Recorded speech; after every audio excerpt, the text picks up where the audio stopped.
Hello, everybody. I'm Glenn Fischer. I am the Vice President of the Book and Author Society, and I am delighted to welcome author Daniel Black with us tonight to talk about his book, Don't Cry for Me. Yeah. So, before we get going, I just want to give you all a little um, idea of how tonight's event's going to run. We're currently also streaming this live to Facebook as well. So those of you watching us there, welcome. We're hoping your experience is good. It is Facebook, so let's hope for the best. So tonight we're going to chat for a little bit, and then we're going to answer your questions that you can enter right now. You don't have to wait until the Q&A section. You can enter them right now on your device using the Q&A function. Just go ahead and put in your question there. And then if you see a question that you would like answered, go ahead and upvote it. There's a little thumbs up button on your device.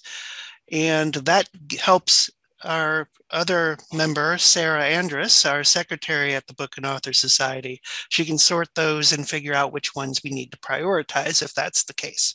So that's how you can interact with us tonight. And this event is going to be recorded and available on our YouTube channel for viewing afterwards. And you will get a post attendee survey. Please fill that out because it helps us bring more authors like Daniel to you in the future and helps us improve our events like this. There's some really good stuff coming in the future for the Book and Author Society. And you can find out by subscribing to our newsletter so that you're the first to know. And also, you can buy a copy of Daniel's book.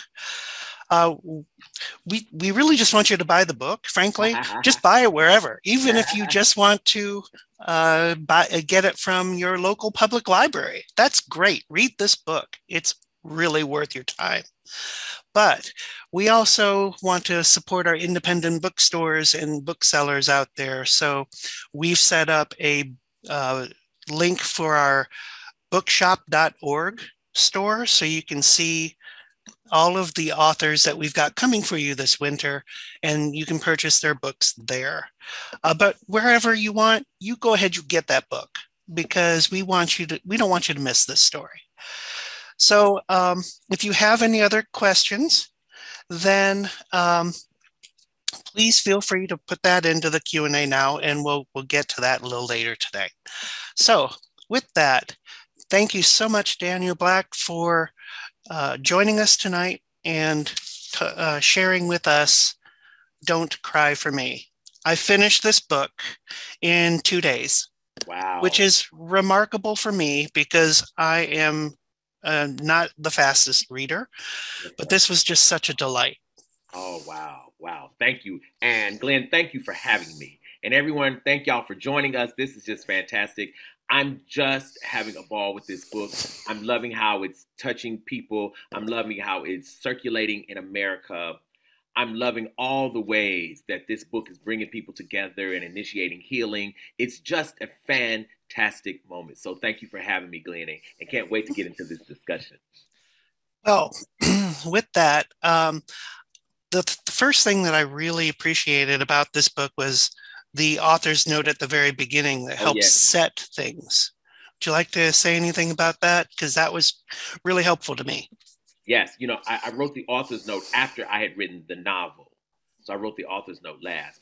And I wrote the author's note because I wanted people to understand that though this is a book of fiction, yes, but it absolutely reflects the real life tension that so many of us go through dealing with our fathers. So many people, black, white, male, female, trans, fluid, etc. There's just tension in the land, right, around fathers and fatherhood and how fathers treat children and what kind of ways that we wish our fathers had shown up for us and the ways that we wanted intimacy, Glenn, and the ways that we dreamed about vulnerability from our daddies, for so many of us, and it just never happened. But also the scars that left and the ways in which as adults we are still trying to mend and to heal and to deal with those scars. And so this book, I pray, is me offering an olive branch between generations, right? So that fathers can know that children have been waiting for their hearts. That's really all children really want. We want to know who daddy is. Daddy, it was wonderful that you fed us. We needed to eat. It was wonderful that we had shelter. Couldn't have lived without it.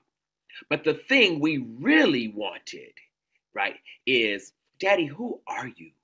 What do you think? What do you feel? What makes you weep?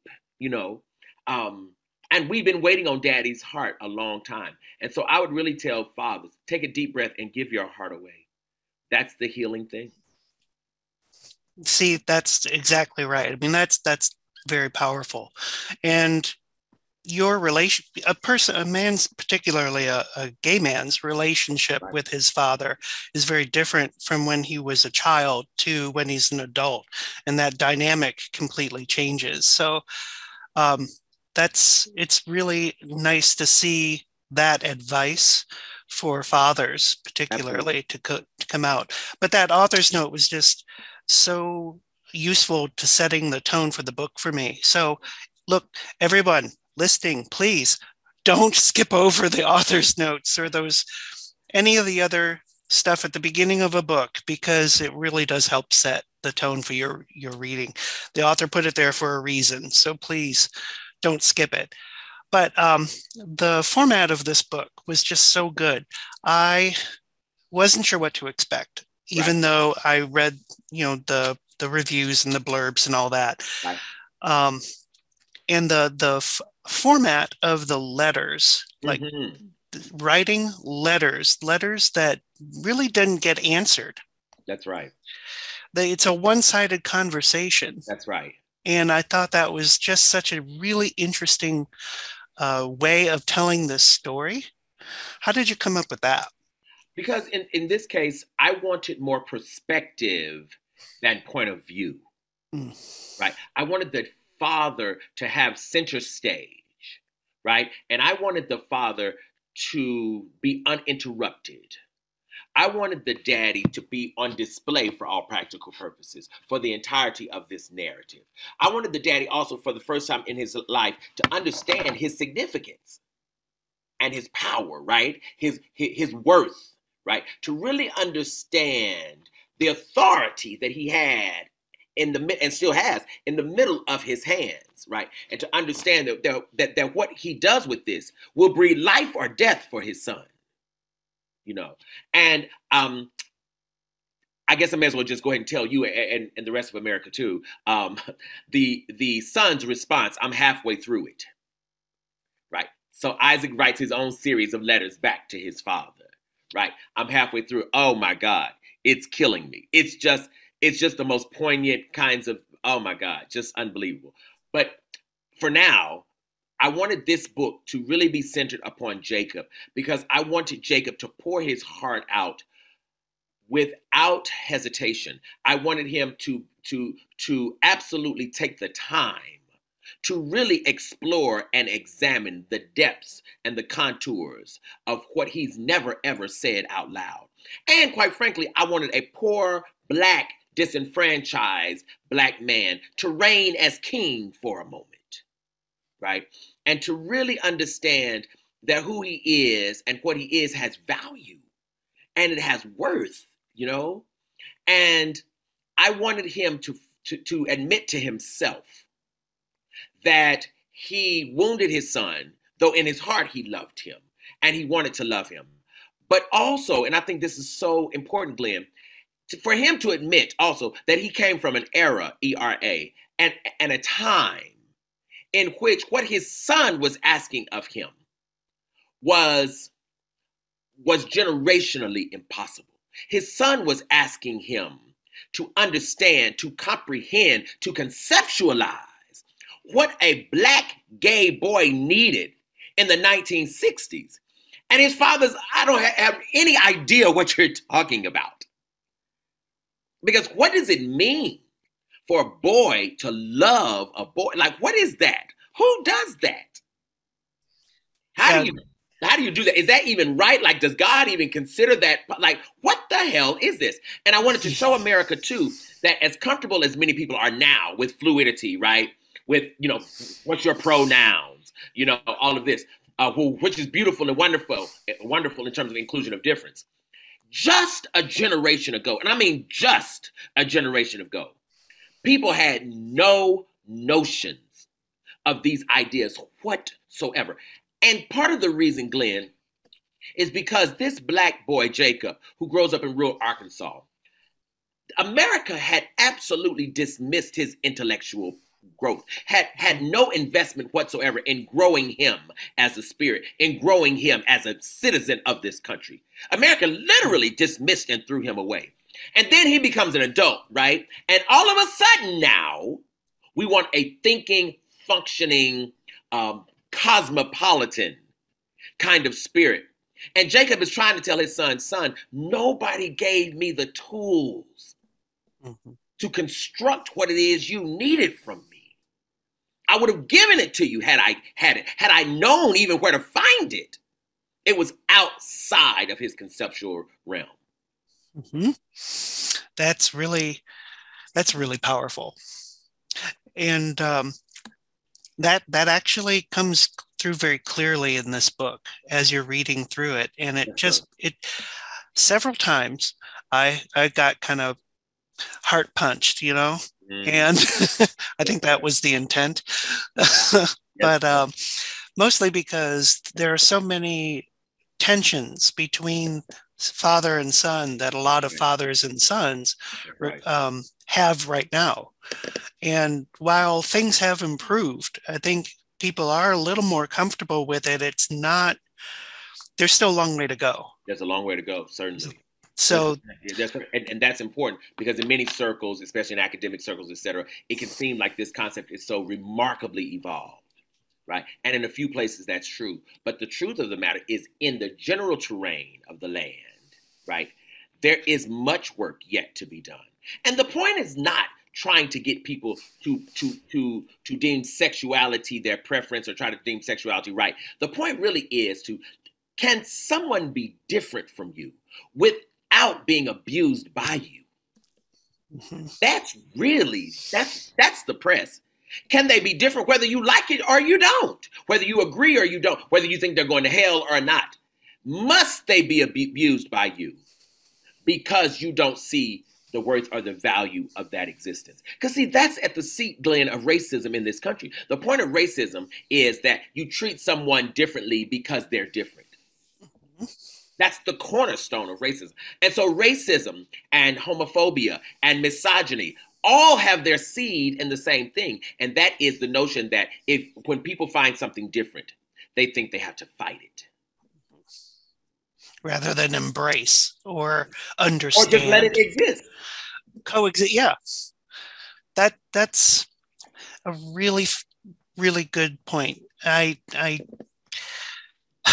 see, so I don't want to get like super personal, but there have been tensions like that with me and my father. Yes, sir. And then I think of roles as I was reading through this book because they're so personal. These letters are so personal. Yes, sir. I start thinking about like, what is my role with other young people in my life, not just family, right, but with other young people that I encounter, because I'm a librarian and we encounter young folks all the time, and particularly LGBTQ folks. Right. They see the library as a safe space. Right. And so they come and they talk to us and they want to be heard and they want to have shelter from the abuse. So I always think about my role in that. And this book addresses that topic too, and really makes you think about your role. I mean, it did me. That's one of the many things I took away from your book. Absolutely. Yes, sir. And, and I think one of the things that I do attempt to do here, Glenn, is to really demonstrate the price Isaac pays for being Black and gay in the 60s, right?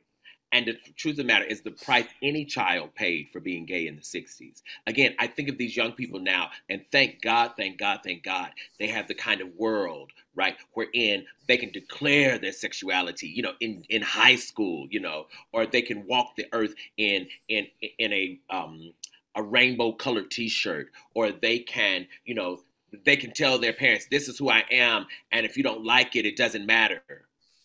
This world is new. Those same declarations 30 years ago would get people put out of the house, literally, would get people killed. Those exact same manifestations 30, 40 years ago would absolutely positively have gotten kids sent to concentration camps in America where they put kids through electric shock therapy, trying to literally shock the gay out of you. Like, this is very real. Yep. And so I want young people to understand that this freedom, right? This fluidity, the beauty of these wings that they fly around the earth with. Someone paid for those. Mm-hmm. Mm-hmm. That's exactly right. And I just need people to know that. This book has so many great themes and discussion points, like Black history. I mean, you've touched on that, but also the tensions between rural versus urban settings or academic, and that whole piece. And we're seeing some of that. We're seeing that now. Absolutely. And that's very important in this book, because Jacob, as a country boy, part of the problem is that he moves to an urban space. He moves to Kansas City. And Kansas City asks things of him that the country never would, right? Kansas City asks for a kind of evolved psyche. Kansas City asks, are you a reader? Kansas City, there are bookstores, and of course he marries a young lady from there, and she loves nothing more than reading. Mm-hmm. And so he steps into this literate space, although he stepped out of literally an illiterate space in terms of the way in which he had constructed himself. Right. And what most people don't realize, too, is contemporary ideas like feminism, right? Contemporary ideas like LGBT, etc. These are really academically manufactured and academically pressed notions. Average, everyday people, and certainly poor Black folks in the country never got invited into these conversations. Never got invited into these constructions. No one ever thought that some Black woman in the South, right, needed to be part of what it meant to discover feminism, right? These were folks in urban spaces. These were college-educated women who passed this notion then on, right? And I'm saying this because it's really, really important to understand, because this text is Black history in so many ways, that we were asking and have been asking something of Black people, and even more specifically Black parents, because a magical thing happened in the 60s, and that is the thing called integration. For the first time ever, Black kids started going to school with white kids, right? So the ideas then started to get transferred. And so notions that Black kids had never dealt with before, had never brought home before, now are on their way. But those Black parents did not get invited into the kind of educational reservoir that white parents had experienced. So all of a sudden now Black children want Ward Cleaver as their father. All of a sudden now we want Leave It to Beavers, Leave It to Beavers there. We want the Brady Bunch's father, right? And it's not who we can get, and it's not who we can have. Even in the 70s when not 70s, the 90s, when Bill Cosby comes along. Mm-hmm. Right. It's in an urban space. It's in New York. Right. And so this notion of how in the world did poor, disenfranchised, rural parents deal with sexuality difference is a humongous issue, which is why so many kids from there leave there. Mm-hmm. That's true. I really, we still see that. Yes. I mean, that's reflected in a lot. I work in a smaller, more suburban, rural library, so it is I see a lot of that tension. Right. So another thing that just really hit home. And then, of course, for me, being a librarian, just this importance of reading coming through in the book was just heartwarming, but also just very interesting to me about how Jacob valued reading and wished that he could have read more, that he had that educational background. Absolutely. Which, and I do want to say something about that, Glenn, because this is important. See, from the time Africans arrived on the shores of America enslaved, right? Africans began to discover then, and certainly understood all throughout the 18th and 19th century, that the key to Black survival and Black thriving in America, the key to what would be the difference in terms of our understanding of freedom and our notion of a kind of life and lifestyle, right, that would be satisfactory to us, the difference would be knowledge, not wealth, right? The difference would be knowledge, not power, right? And in fact, knowledge is power.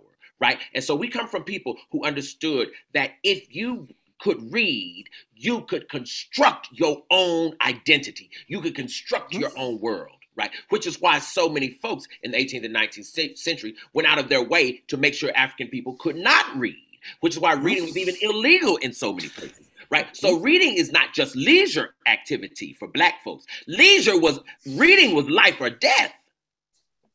And so what's so interesting is to get to a place now where you get generations of people, Black people, who sometimes, especially Black youth, who sometimes don't even want to read. It's an unbelievable insult unto the historiography and into the legacy of what it has meant to be Black in this country and the absolute dire means by which our ancestors fought and died for the right to read. And so when Jacob comes along, right, Jacob is part of this history of folks who were never allowed to read.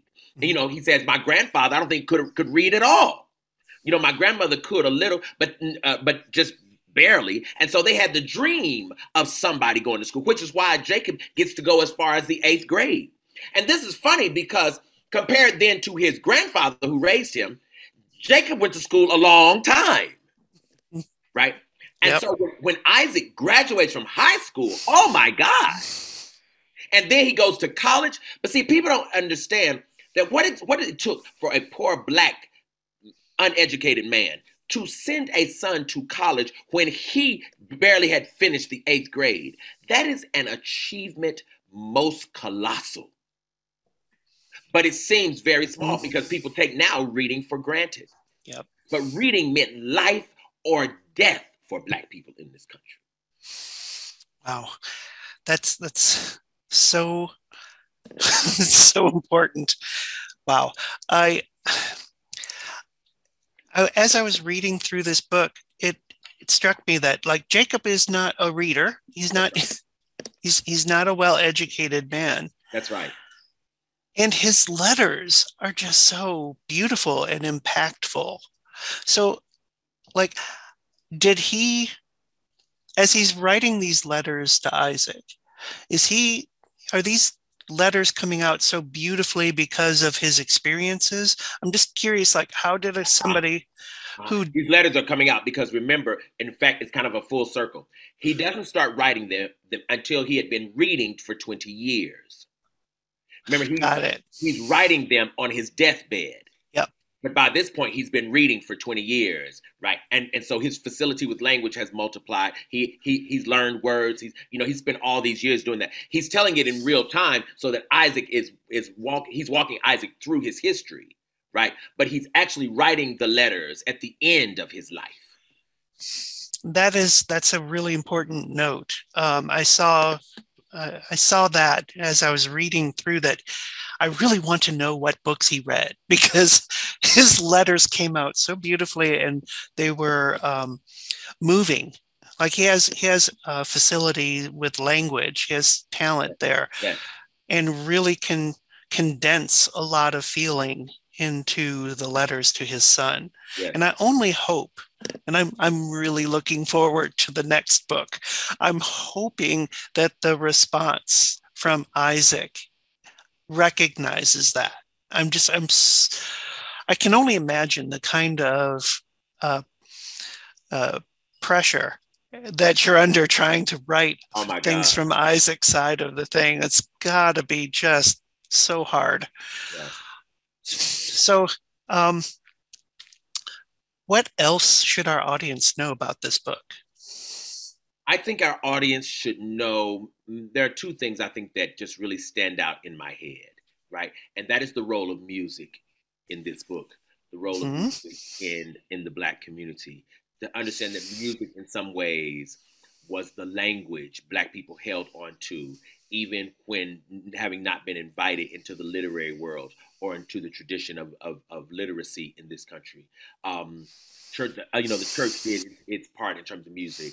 The juke joints do their part in terms of music, but music is the medium by which folks get to purge. It's the medium by which people get to heal, right? It's the means by which people know God. It's the means by which people come to understand, who God is and how God functions. Um, and it's very important to understand that Isaac is a man Jacob is a man who loves music. He always has, right? He was not a singer, he wasn't a musician, but he loves music. And the irony upon all ironies is that he births a child so talented, right? Who also loves music and loves art and loves and the irony, he and his son are so much alike, but Jacob is so afraid of his heart that he cannot see Hmm. their alignment because he is so afraid of his heart. And Isaac is one who lives in the center of his, Hmm. you know. And so I think that's one thing that readers should know. I think another thing that readers should know is that uh, uh, Jacob attempts to do a very dangerous thing, and that is Jacob attempts to say, for all practical purposes, Isaac, you'll have to teach me. You'll have to heal me if this relationship is going to be sustained. In other words, kind of metaphorically, you'll have to be the father. Hmm. In this instance, I'm the son, I'm the student, because I messed this up so badly. I wounded you so terribly. I wounded you beyond my capacity to heal you. And so, if there will ever be something between us, if we will have any kind of bond whatsoever, I'll need you to help me.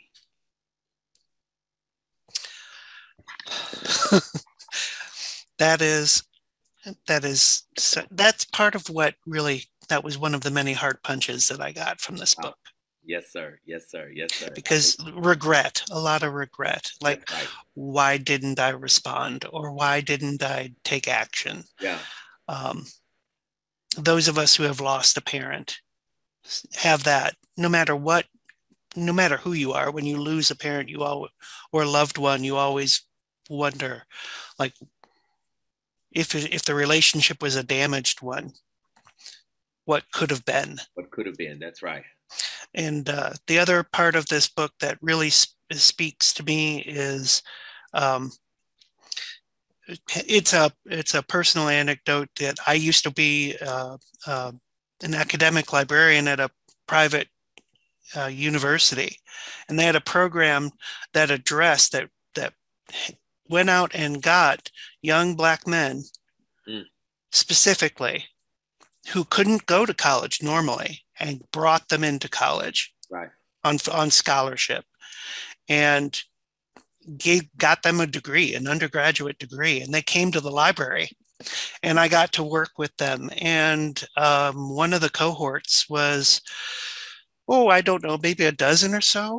Oh, And wow. an incredible number of the group were Yes. gay men, Mm, gay Black men. And they came to the library because, again, we were a safe space and I right. got to work with them. And a lot of them were in the area that I was liaison to. And your book, as I'm reading that, I'm thinking, oh my goodness, that that's what another reason why, another perspective on why that work is so important, That's right. because they didn't have that opportunity. and That's right. and it was it made me understand why, when I was mentoring some of these young men, a couple of them just broke down and cried, Oh, and absolutely. they said nobody's ever done anything like this for me before, and I just didn't. It just really punched me in the gut. Absolutely. And Glenn, see, that's important because The power of reading, is that it allows one, it invites one into an imaginative reality that has not yet come to pass. The beauty of reading, the beauty of writing is that we get to create the world that does not yet exist. We get to make what we know is possible. And we get to plant that seed, right, in reality, right? And so it's so important to understand that Jacob discovers that what he missed all those years from reading is that he was stuck in reality. He was stuck in the world as he knew it. He didn't know that you could dream something different and actually bring it to pass. You know, Jacob has lived an entire life of obedience, not creativity. And so he realizes that, oh my God, this is what my son has wanted. My son wanted another kind of man. My son wanted an evolved father. My son wanted a father who could imagine him as a man too, although he looked nothing like his own daddy. Right. But it takes reading. It takes reading and writing. It takes knowledge to get to the place where you can construct the unknown and the unseen. And by the time Jacob gets to his deathbed, he realizes, right, that only reading, only books gave him the tools whereby to envision and to imagine himself bigger and more evolved than he is. Wow. Thank you so much for that. That was fantastic. Yes, sir. Yes, sir. Yes. I'm seeing a lot of Q&A. Yes. So I'm going to let Sarah take over for a little bit. Okay. And if you guys have more questions, please keep typing. Oh, and they're still coming in. Thank you, Dr. Black, for being here today. This is so great. And thank you to all of our guests today. This is one of the most active Q&As I've seen in a while. Please I'm keep just going to say, coming. a lot of these people are my brothers and my sisters and my friends, and I have the absolutely most amazing, the most electrifying community. I really, really, really do. Some of these are my own folks, and they are just priceless. That's such a compliment to you and to all of the people that you brought here today. We're, again, so happy to have you here. I will start reading from the Q&A now. Make sure you get your questions in. It is not too late, but we will start our most upvoted question today. And if it is a spoiler for your next book, we do not have to answer it. So Sydney asks, what do you think Isaac's response would have been if Jacob had made it to Chicago to visit him? It was so painful each time Jacob got so close to opening up to Isaac, but instead he held back. I'm trying to figure out how not to spoil the reading for someone, but I'm going to answer that this way. One of the most poignant parts of this book was that part right there. So I don't know who asked that question, but that anecdote literally brought me to tears because it's literal and it's metaphorical. That his father is on the way to him, but he never quite gets there. But he is on the way. And see, being on the way has to mean something. It's got to register as significant. It can't be a total failure just because he didn't make it the entire way. And so the thing I will say about this is the celebration, the joy, the achievement is the journey. It's not necessarily if daddy arrived. It's the fact that he wanted to come. It's the fact that in his heart, he was trying to put away enough of his own limitations in order to make his way to his son. Oh my God. How beautiful that this old man is saying, I'm trying. I'm trying. And a try is valuable. It is, and all of us as human beings, there are times when we tried and we didn't necessarily achieve or succeed totally. But to say that we did nothing would be incorrect. And that's true of this father too. That is so true. And sometimes your best is just your best. And that's right. That is him trying. That's right. That's absolutely right. Thank you, Sydney Kearns, for that excellent question. Next, we have Sean asking, would this book be made into a feature film? And if it is, how do you think people will react to it? I've thought about that. Of course, it's only been out just like 2 weeks now or so, right? And I said, oh, wow, if this went to the screen, what would I think about it? I think it would be really a beautiful, beautiful film if done correctly. I also think it would be enormously, enormously emotional. I just think there's just no way to get around that. I think it would be really, really, really a tearjerker. Oh, definitely. And I was talking with my mother-in-law earlier, who this is one of the first books she's read in a little bit, and she was crying after it. Wow. I don't think you can get away from this being an emotional read, and seeing it on the screen would. Wow. Next we have. Sorry, my second screen is far away. I see that you narrated. This is another Sarah. Great name. I see that you narrated the audiobook as well, and I also listened to the audiobook. How was that for you? Grueling. Let me say, it was. I'm glad I did it. It was an amazing experience. Amazing experience. I just did not know the amount of work that is. I mean, it's not just reading the book and then you're done. It's reading and rereading and rereading and rereading. Oh my God. Oh my. And some pages you read 20 times because the voice is not right, the inflection is not there, oh my God. So it was really a grueling process. I would do this one again for sure for the experience. I've wondered if going forward I want to do more of them. I haven't quite made up my mind yet, but it was definitely a grueling process. Also, I hear these voices in my head in terms of these characters. So I wanted to represent their voices the way I heard it in my head. So I was doing lots of switching of tones and tonalities, etc. And so I hope I did a pretty good job. Oh, I loved it. I thought it was very successful. If I get a vote, I would love to have you do the next one. Yes, sir. Yes, sir. Thank you. I appreciate that. Because I read it in paper, and then I also listened. So I kind of flip-flop back and forth. Where I needed to hear the voice, I thought I would listen to yours narrate it. So thank you for doing that. Absolutely. I'm also curious, did you do it in a sound studio or did you do it in? Okay. I did it in the studio. Yep. Cool. We had a follow-up question come from a KN Henry on audiobooks. Did reading the book create a shift in how you'll approach the follow-up? Yes. And KN Henry, I love you. That's my brother. Yes. Ironically, recording the book forced me to read it slowly and to really digest parts that I hadn't quite digested fully before because I'm reading it slow and over and over and over. By the time I got to the end, I loved this book probably more than I did even when I submitted the manuscript. But there were things in this book that I said, when Isaac responds, he's got to respond to that, or he must respond to this. I got clearer about that by doing the audio. Yes. You got to be an author and a reader. That's right. That's right. That's absolutely right. We have another question that says, I've read the book and have spoken with others about it who have also read it, which is super impressive. It has not been out very long. It hasn't. Are you getting feedback from any readers telling you that it feels like it's their own story being told? Oh God, yes.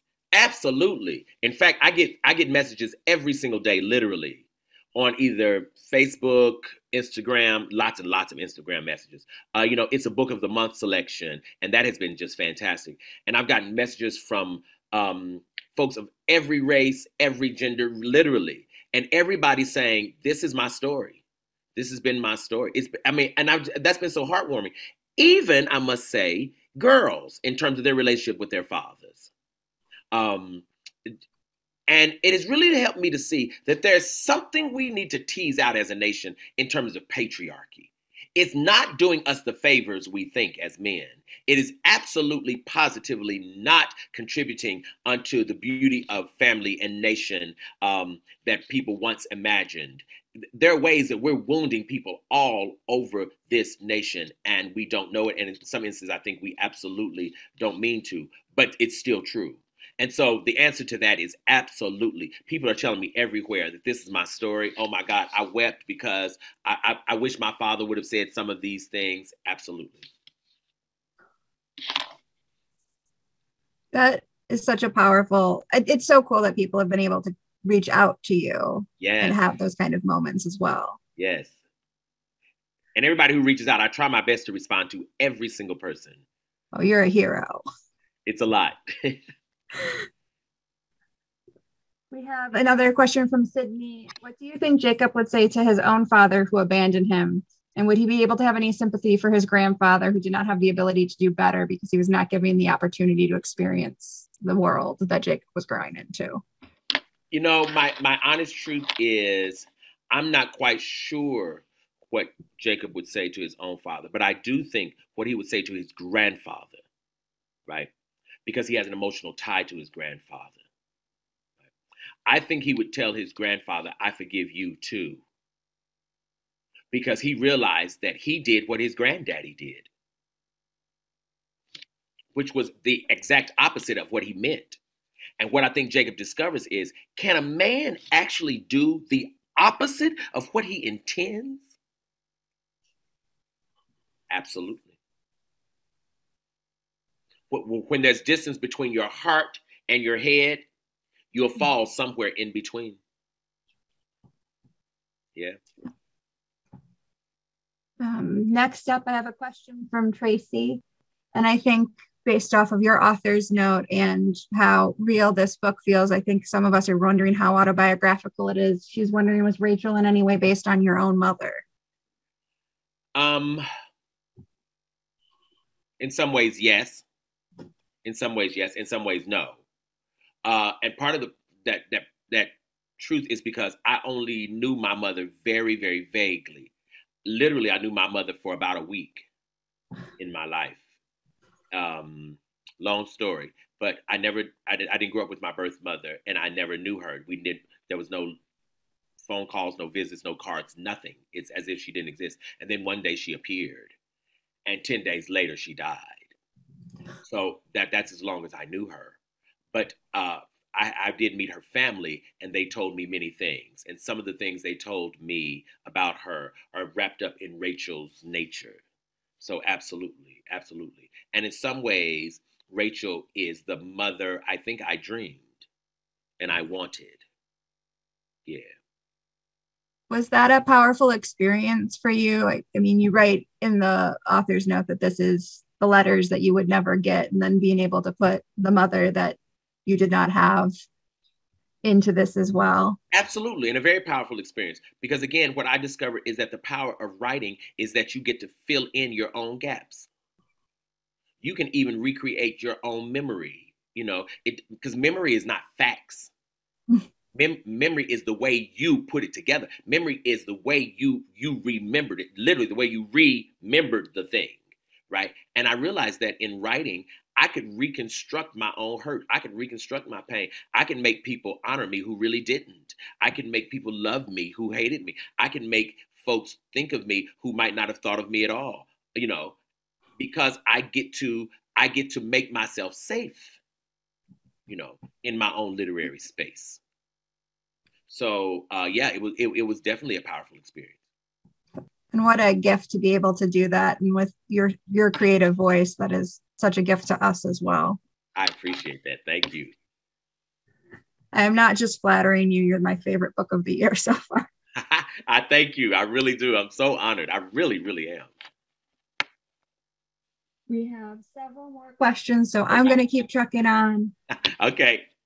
How close are you to completing Isaac's response to Jacob? Rosemary can't wait to read it, and I will tackle on. Are you working on anything else other than Jacob's response? I know you've written other things in the past. It's probably Rosemary. Is it Rosemary? It is definitely Rosemary.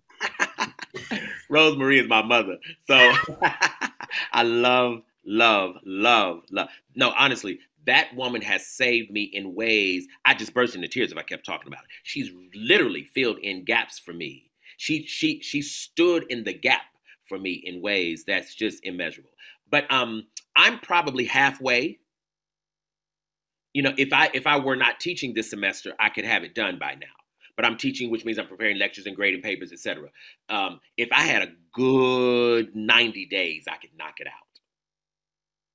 We're all just hoping for that. I'm hoping I get that this summer. Yeah. one day maybe you get your Harper Lee moment and someone just pays for you to write. I hope it's coming. I hope it's coming. Fingers crossed. That's right. That's right. That's right. Had Travis also asked, since you are a professor, will you turn this book into a class on how you handle trauma? Oh, wow. Heavy-hitting questions tonight. It is. These are very heavy questions. The notion of would I even turn this book into a class? You know, I don't know, because people have asked me, like, would you like to do a seminar in your own works? And I'm not sure I would, because I think I'm just so close to these narratives, and they're just so personal for me. I'm not sure I would want to. I would want someone to. I'm not sure I'd want it to be me. I'd love maybe to come in as a guest speaker and maybe a guest lecturer, but I don't know that I'd want to teach it day by day, to relive all of this, day by day by day. But also, the thing about trauma that I have learned, that took me a long time, but the thing about trauma I've learned is that my power to heal is greater than my traumatic experiences. Mm-hmm. It always seemed as if my traumatic experiences overwhelmed me. But one day I realized, that my power to heal is actually greater than my trauma. And once I realized that, I ceased being the victim of other people's behavior. It took me a long time to get there, because we live in a country that teaches us to lay blame at people's feet and to insist that someone else participate in our healing. But the truth of the matter is that I can heal myself and have healed myself. And in fact, once I do that, who the people were who caused the pain becomes irrelevant. It becomes immaterial now, because I'm the God of the self. It just took me a minute to get there. We have Kevin Anderson with not a question, only a statement, but deeply related. Dr. Black, this novel completely shifted my narrative of my life as a victim, as a fatherless child, versus humanizing my father for the first time. Thank you. #healing.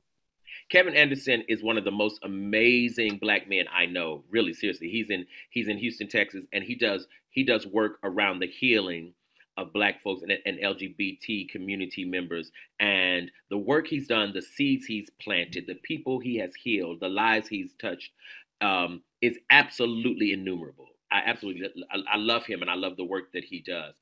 And the truth of the matter is, my aim is to do that same kind of work, because there really is no joy in life unless your life gives joy. I've discovered that there's no joy in life unless your life gives joy. Yes. We have another question from Tracy. Sorry, I'm going super fast. They're coming in super fast. You are all the best audience. Yeah. Rachel protects Isaac against Jacob's aggressive attempts to make a man out of him. Uh-huh.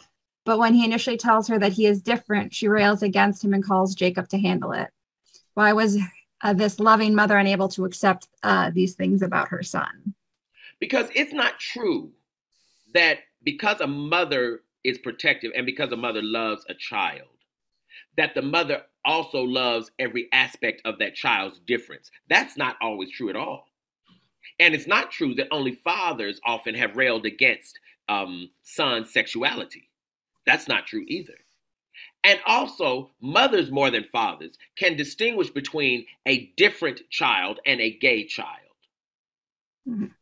Right? Very often, mothers are like, yes, be different, baby, be yourself. That's not them saying, if you're gay, I'm fine. They're not saying that. Right? And I wanted to actually show that distinction, because that distinction often has come as a shock to some children. Mm-hmm. Right? Mm-hmm. And, to think that mama was an ally in every single way. That's not necessarily true. But but what also is true is to understand that even in that, even when she showed that she did not approve, what is true is the wings of protection that she always kept around him. She did not move those. Right? She didn't take those away from him. So that somebody can love you and be protective and still disagree.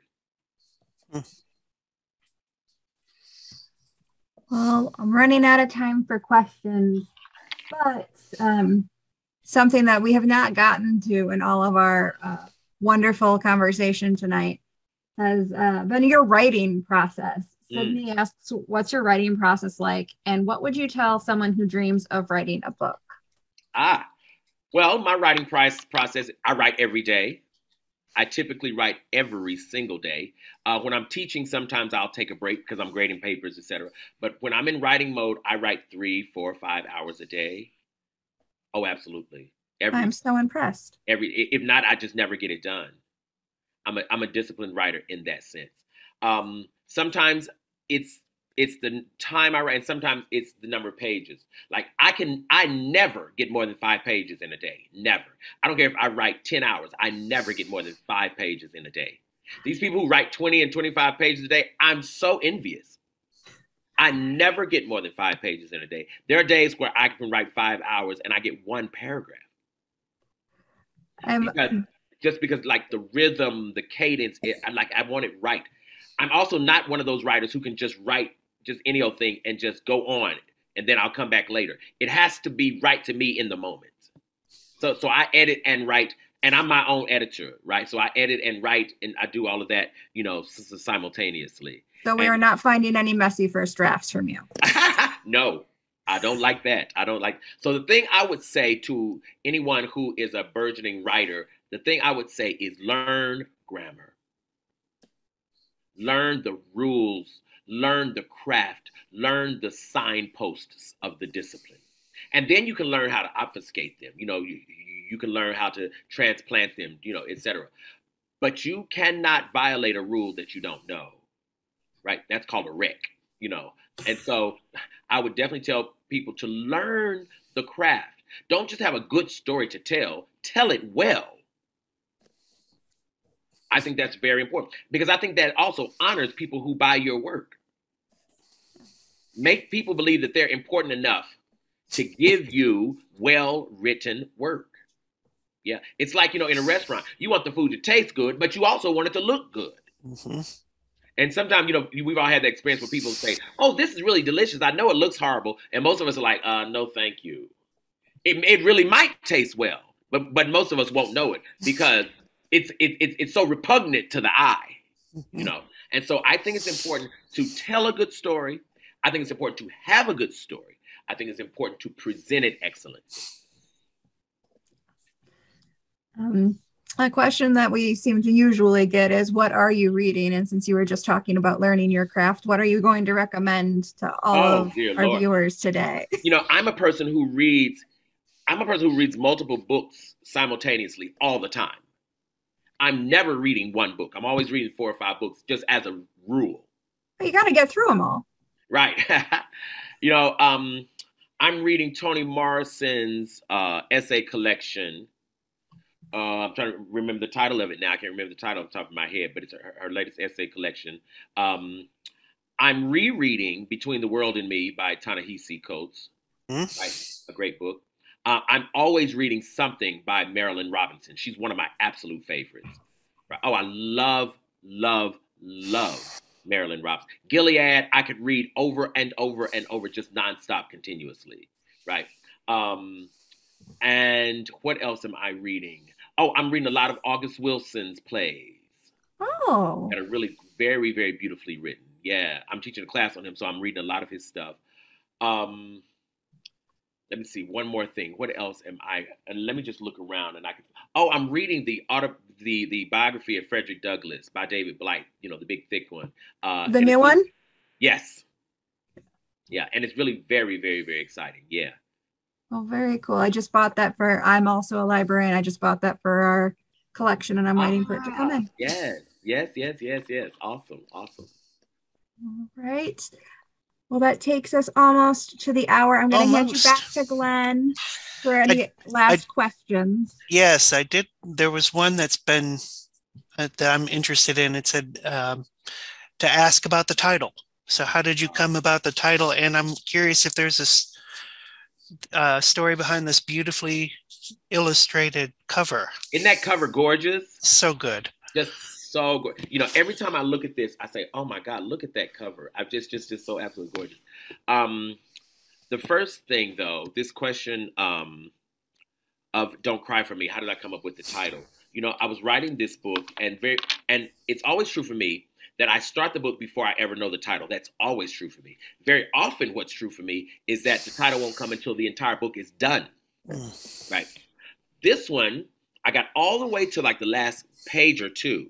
And when the daddy said, whatsoever you do, don't cry for me, I said, there it is. Yeah, there it is. Because the title is the request from the father to the son to say, don't spend any emotional energy on me if you can help it, because I don't deserve that. I didn't give you that. I didn't love you enough to deserve your tears. You know. But the way Isaac responds to that, you're going to love that. You're going to absolutely love that. The way he responds literally to that title. I'm looking forward to that. Yes. Very much. Absolutely. And we hope to have you back to discuss it. I would love that. Absolutely. Excellent. I wanted to say that I agree with so many of the comments. We get some people that comment and don't. It's not a question, it's a comment in our Q&A. Yeah.